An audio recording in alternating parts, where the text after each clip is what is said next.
필요합니다. 우리가 여행을 하려면 지도가 필요합니다. 요즘에는 구글 맵이 있어서 어딜 가든지 셀폰에 이 구글 맵을 통해서 길을 다 찾아갑니다만, 그러나 여러분, 지금도 깊은 산이나 동굴이나 바다를 탐험할 때는 그 지형을 자세하게 설명하고 있는 지도가 필요합니다. 그럴 때는 그 지도가 생명책과 같은 것이죠. 만약에 그렇게 그 길을 안내하는 지도가 없이 탐험길에 나서게 되면 그 전혀 예상을 못하는 곳을 지나가야 하기 때문에 생명에 큰 위협을 받을 수도 있습니다.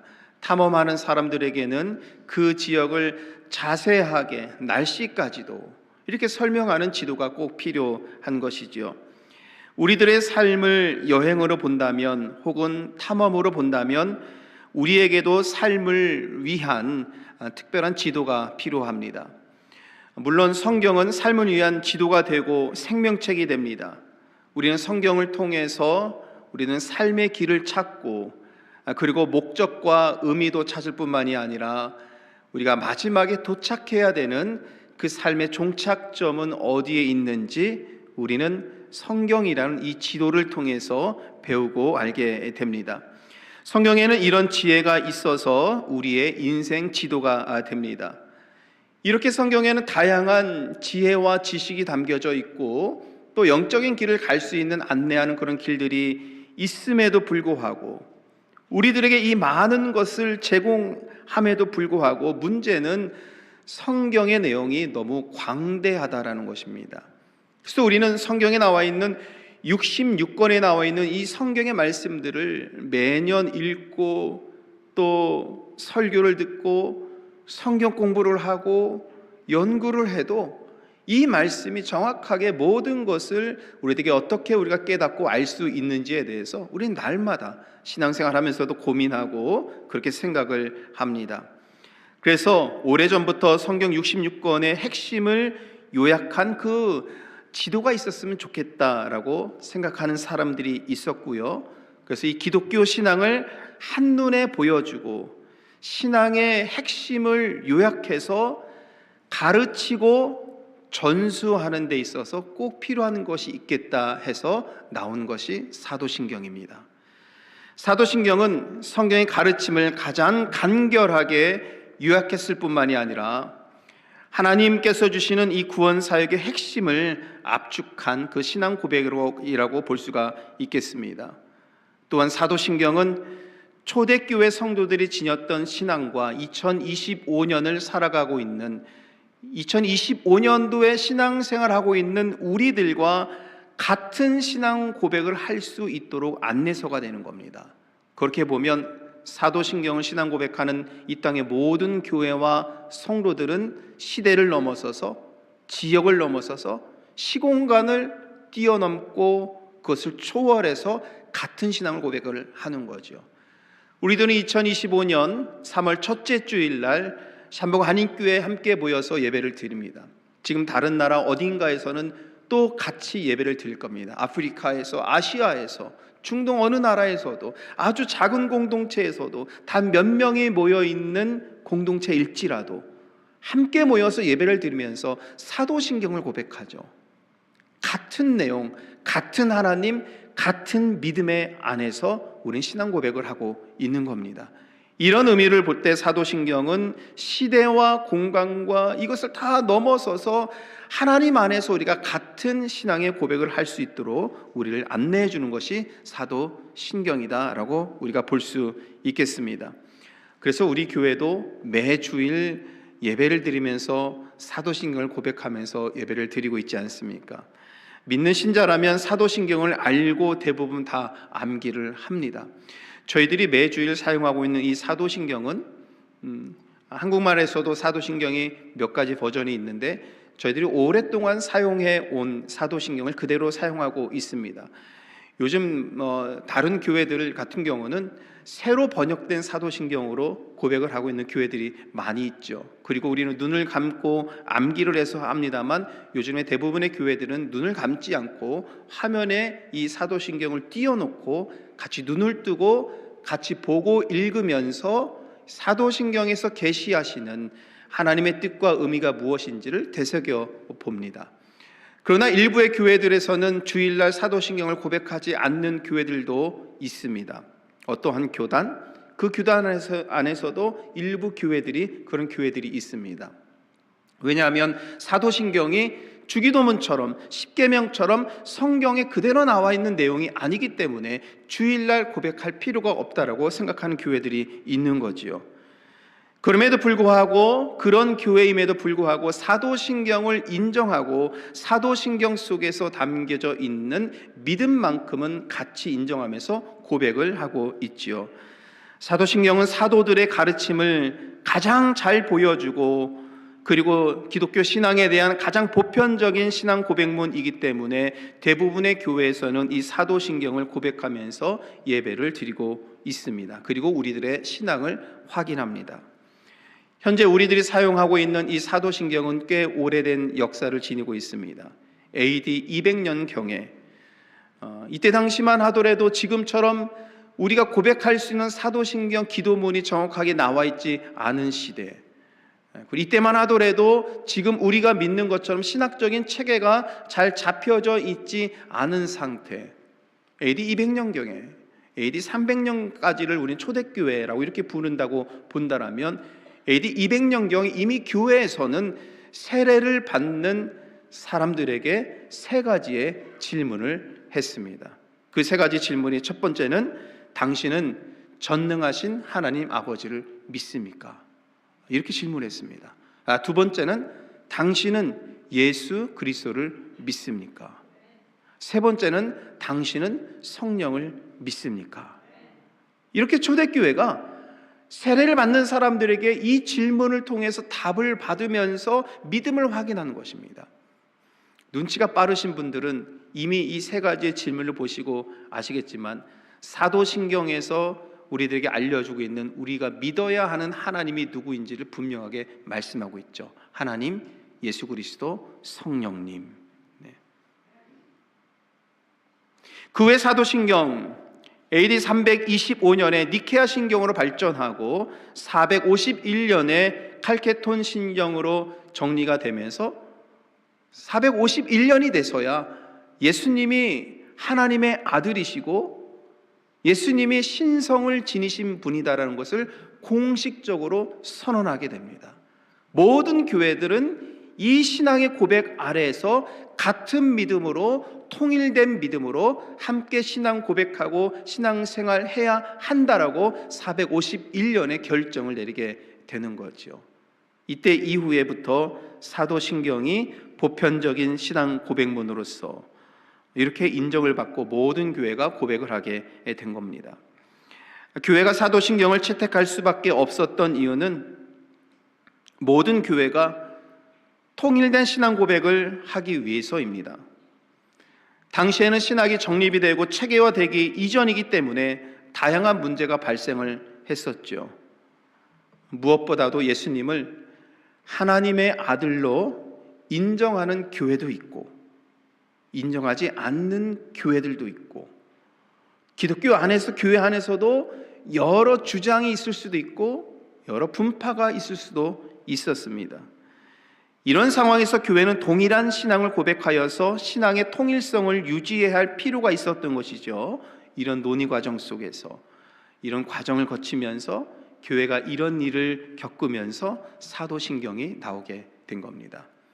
그래서 사도신경은, 한 목사님은 이렇게 이야기를 합니다. 사도신경은 정통주의의 지표가 된다라고 말을 합니다. 통일된 신앙을 갖는다라는 것은 이만큼 중요한 겁니다. 통일된 신앙 고백을 한다는 것은 특별히 이단들의 공격에서 교회를 보호하기 위한 의미도 있는 겁니다. 당시 신앙은 다양한 분파들로 인해서 존재했었고 그 가운데 진리를 왜곡한 이단들도 있었지요. 우리 고린도 전서의 말씀을 보면 그때에도 이미 부활을 부정하는 사람들이 교회 안에 있었죠. 고린도전서에서 우리들에게 말씀하고 있는 교회 여러 문제들 중에서 중요한 것은 예수님을 부정하는 사람들이 교회 안에도 이미 초대교회 안에도 존재했었다라는 것입니다. 이런 상황에서 기독교 신앙의 분명한 진리를 구별해낼 필요가 있었고, 진리가 무엇인지를 주장할 필요가 있었고, 통일된 신앙을 고백하게 함으로써 교회를 지켜야 했습니다. 여러분, 오늘날도 이단들이 교회를 무너뜨리고 진리를 훼손하는 데 있어서 어느 시대 때보다도 공격적이잖아요. 문화적으로 또 여러 가지 측면에서 교회 우리들의 신앙을 흔들려고 하는 일들, 어느 시대만큼 못지않게 공격적입니다. 이럴 때 사도신경은 우리의 신앙을 확인하고 진리를 보존하며 교회를 보호하는 데 큰 유익함이 되는 것입니다. 또한 여러분들 자신을 진리 안에 내 자신을 내가 보호하고 진리 안에 내가 서 있기를 소망하는 믿음으로 나아갈 수 있도록 사도신경은 우리들에게 중요한 길잡이가 되고 있다는 겁니다. 이렇게 사도신경이 나온 이유를 세 가지로 정리해 볼 수가 있겠습니다. 성경의 핵심을 간략하게 명료하게 설명하기 위해서 나왔고, 진리를 분별하고 구별하기 위해서, 또한 교회의 통일된 신앙을 갖기 위해서라고 볼 수가 있겠습니다. 그러므로 사도신경을 고백하는 저와 여러분들은 이 고백을 통해서 우리의 신앙을 날마다 확인할 수 있고, 예배를 통해서 이 사도신경을 함께 고백함으로 우리의 통일된 신앙을 날마다 고백할 수 있고, 우리는 이 고백을 통해서 한 믿음 안에서 한 공동체를 이룰 수 있는 것입니다. 시대와 지역을 초월해서 모든 교회와 그리스도인들을 한 믿음으로 모이게 하시는 하나님의 은혜를 사도신경을 통해서 우리는 고백할 수 있습니다. 그럼에도 불구하고 여전히 여러분 좀 전에 말씀드린 것처럼 사도신경은 성경에 나와 있지 않기 때문에 꼭 예배 시간에 고백할 필요가 있냐라고 문제 제기를 할 수가 있겠습니다. 그래서 사도신경은 사람들의 노력으로 만들어낸 것이 아닌가, 사람들의 이성으로 세워진 것이 아닌가, 그래서 사람들의 이성으로 만들어낸 교리에 불과하지 않은가 라고 이렇게 주장을 하는 사람들이 있죠. 꽤 설득력이 있지 않습니까? 이런 주장에 또 이해가 되는 또 돼서 그런 주장을 받아들이는 사람들이 있을 수도 있겠죠. 그러나 여러분, 교리 없는 신앙을 추구하겠다라는 생각으로 사도신경을 거부하는 것은요, 너무나도 위험한 주장입니다. 왜냐하면 교회는요, 교리가 없으면 무너지게 됩니다. 교리가 없는 기독교는 참과 거짓을 구별하는 데 있어서 혼동을 갖게 됩니다. 교리가 마음속에 들어가지 않은, 교리를 통해서 참 복음을 마음속에 품지 못한 성도들은요, 참이 무엇이고 거짓이 무엇인지를 분별하는 데 상당한 혼란과 어려움을 겪게 됩니다. 그래서 제임스 패커 목사님은 이렇게 말을 했어요. 교리적 지식이 없이 영적 건강은 있을 수 없다. 이렇게 말을 했습니다. 교리는 인간의 이성으로 만들어낸 것이 아니라 하나님의 말씀에 근거해서 믿고 가르치고 고백하기 위한 것입니다. 그래서 교리가 없는 교회를 추구하기보다는 올바른 교리를 가르치는 교회를 추구해야 되는 것이죠.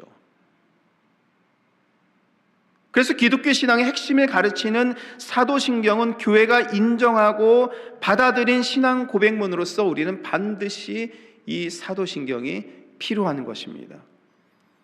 여러분, 이렇게 우리의 신앙을 확인하고 지키고 가르치고 전수하는 가장 보편화된 신앙 고백이 사도신경인 것이고, 우리는 이 사도신경을 날마다 예배 때마다 고백하면서 확인하고 고백하고 전수하고 가르치고 전할 수 있는 그런 믿음으로 우리가 세워져야 합니다. 사도신경을 우리가 함께 읽을 때 여러분, 우리가 처음에 어떻게 합니까? 전능하사 천지를 만드신 하나님 아버지를 내가 믿사오며 이렇게 하잖아요. 그런데 이 사도신경은, 저희들이 하고 있는 이 사도신경은 옛날 버전입니다. 제가 이제 바꾸지 않는 이유는 이미 저희들이 이 옛날 버전을 다 암기하고 있잖아요. 그래서 새로운 버전을 하면 암기할 수가 없습니다. 왜냐하면 이 버전이 이미 머릿속에 들어가 있기 때문에 새로운 번역본으로 외우려면 상당히 어려워요. 그래서 그냥 바꾸지 않고 옛날 버전으로 저희들은 계속 암기한 상태로 사도신경을 고백을 합니다만, 새로운 버전은 나는 전능하신 하나님 아버지, 천지를 창조하신 하나님을 믿습니다, 이렇게 됩니다. 그리고 영어로 보면 I believe in God 이렇게 시작합니다. 자, 영어 버전이 I believe in God으로 시작하는데, I believe in 이라는 이 표현이 라틴어에서 왔다고 그래요. 라틴어에서 온 그 첫 마디가 뭐냐면 크레도라는 단어라고 합니다. 그러니까 라틴어에서 사도신경은 사실은 처음에 고백할 때는 어떻게 해야 됩니까? 나는 믿습니다. 이게 사도신경의 출발입니다. 첫 단어입니다. 자, 다 같이 한번 해보겠습니다. 나는 믿습니다. 다시 한번요. 나는 믿습니다. 네. 사도신경의 출발이 이거예요. 근데 이 크레도라는 이 단어를 어떤 뜻이니까 좀 찾아보니까, 크레라는 단어의 유어는 마음이나 심장을 뜻합니다. 도라는 단어에서는 주다라는 것입니다. 그러니까 여러분, 라틴어에서 가장 중요하게 여기는 사도신경의 첫 출발, 가장 처음에 나오는 단어, 나는 믿습니다라는 단어의 뜻은 무엇입니까? 내 마음을 하나님께 드립니다. 내 심장을 하나님께 드립니다. 여러분, 이 말씀 들으니까 사도신경이 정말 어마무시하죠. 네. 처음부터 하나님, 내 심장을 하나님께 드립니다, 이렇게 고백하면서 시작하는 거예요. 자, 우리 옆에 분들하고 함께 이야기 나눠보겠습니다. 내 마음을 하나님께 드립니다. 내 마음을 하나님께 드립니다. 네, 사도신경입니다. 내 마음을 하나님께 드리는 겁니다. 이걸 더 조금 강조해서 말씀드리면 내 심장을 하나님께 드립니다. 네. 이것은 무엇입니까? 심장이 뭐예요? 우리 생명이잖아요. 심장이 뛰지 않으면 우리는 생명을 잃어버립니다. 이것은 무엇입니까? 하나님, 내 생명을 하나님께 드립니다.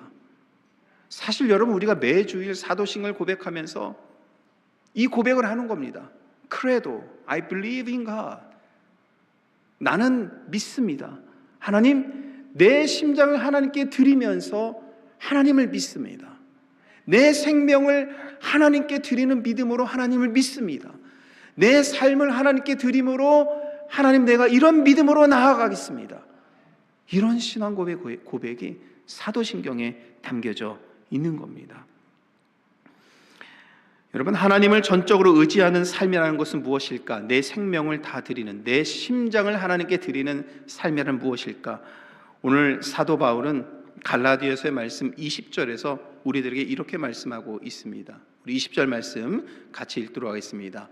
이제는 내가 사는 것이 아니요 오직 내 안에 그리스도께서 사시는 것이니라.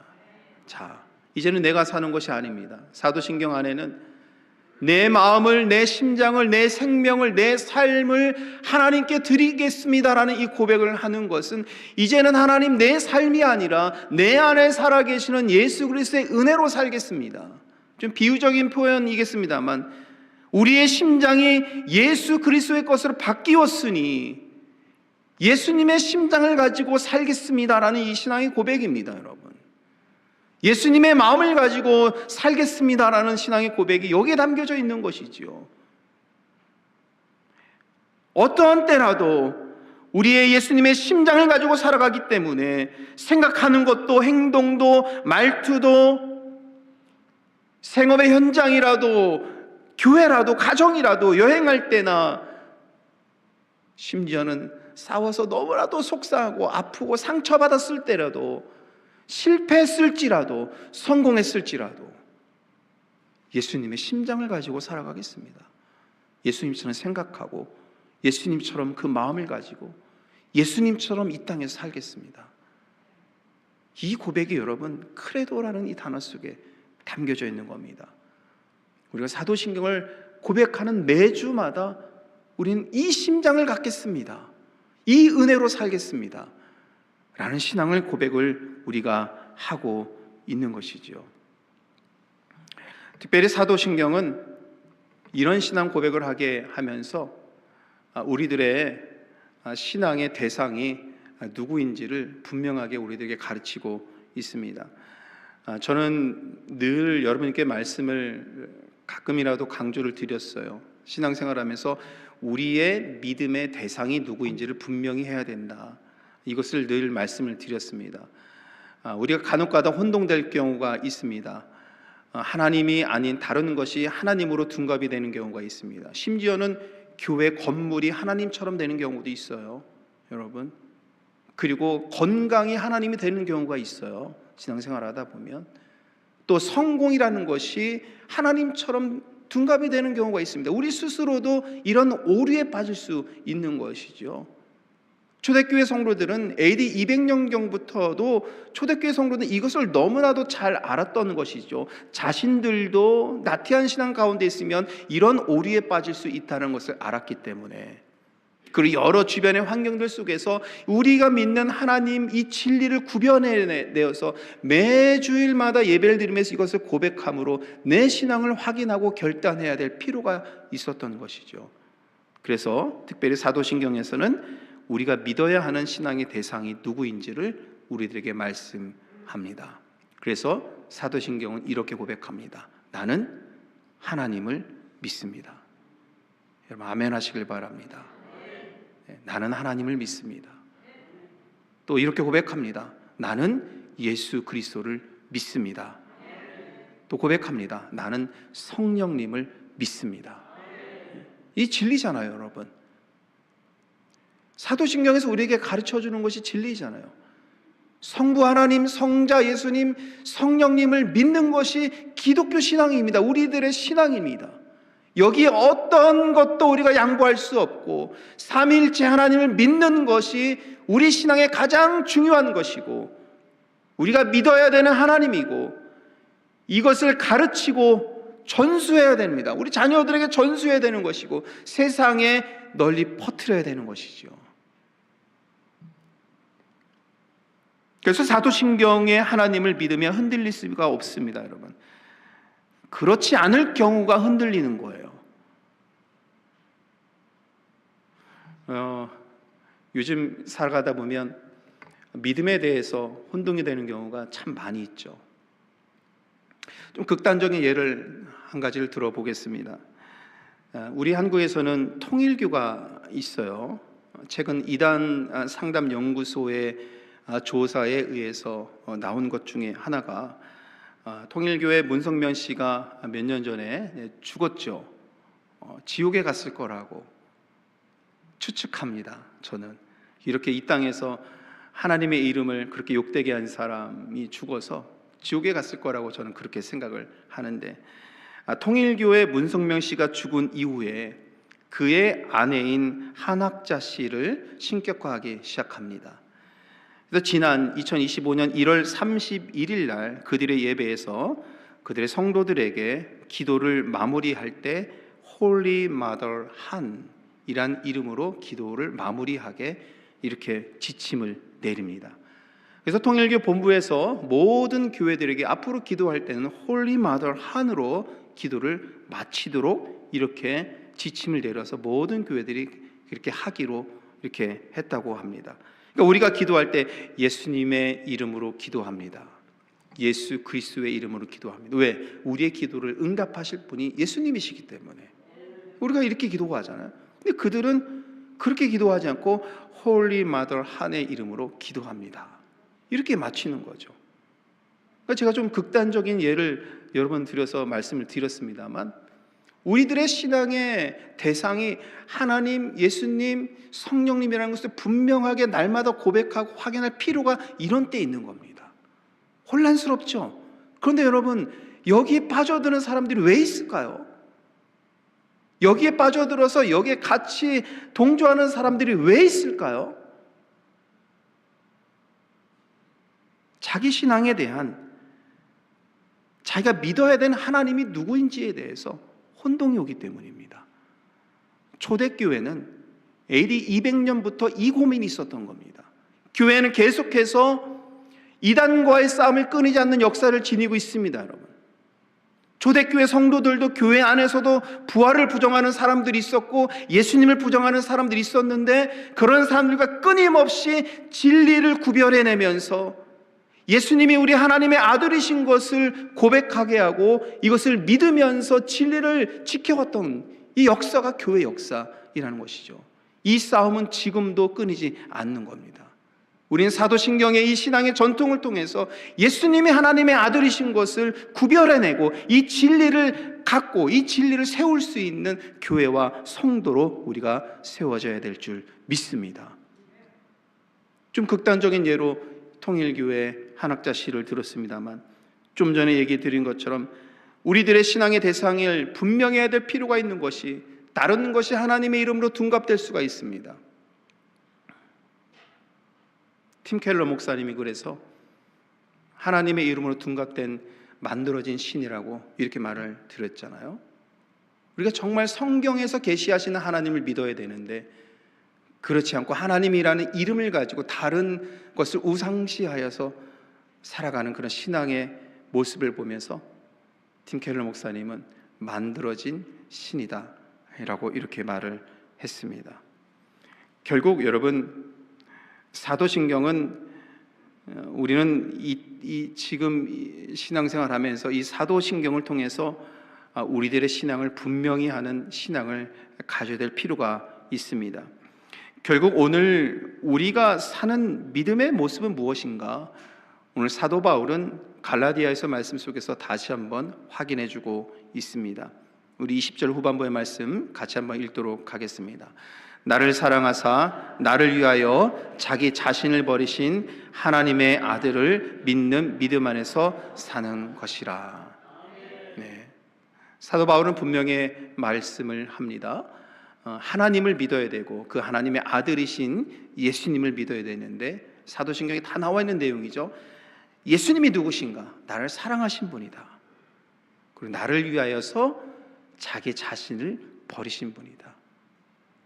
십자가에서 나를 위해서 죽으신 분이시다. 이 예수님을 믿어야 된다.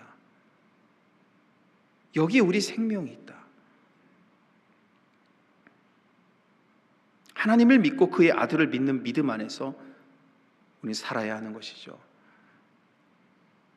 여러분, 이 땅에서 살면서 상처와 여러분들의 삶의 고통과 여러 가지 일들이 끊이지 않고 있음을 저도 잘 알고 있습니다.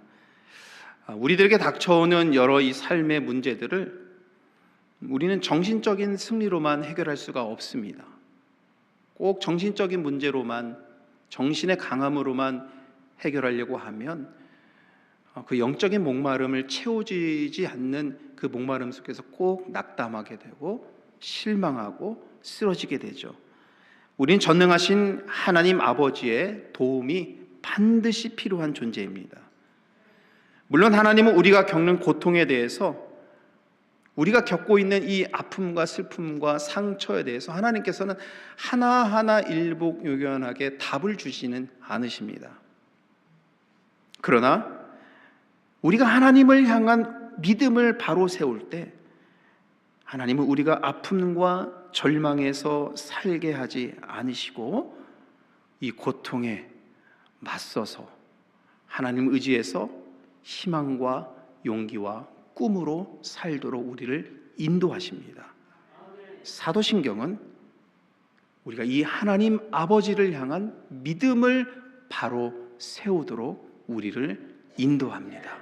그러므로 사도신경을 알고 고백하는 그런 믿음을 지녀서 우리들의 삶에 하나님께서 주시는 은혜와 평강 또 승리가 있는 그런 삶을 살아가야 되는 것이 우리 성도들의 삶인 줄 믿습니다. 오늘 저와 여러분이 우리의 심장을 주님께 드리는 믿음으로 세워져서 하나님 앞에 바로 설 수 있기를 우리 주님의 이름으로 간절히 축원합니다.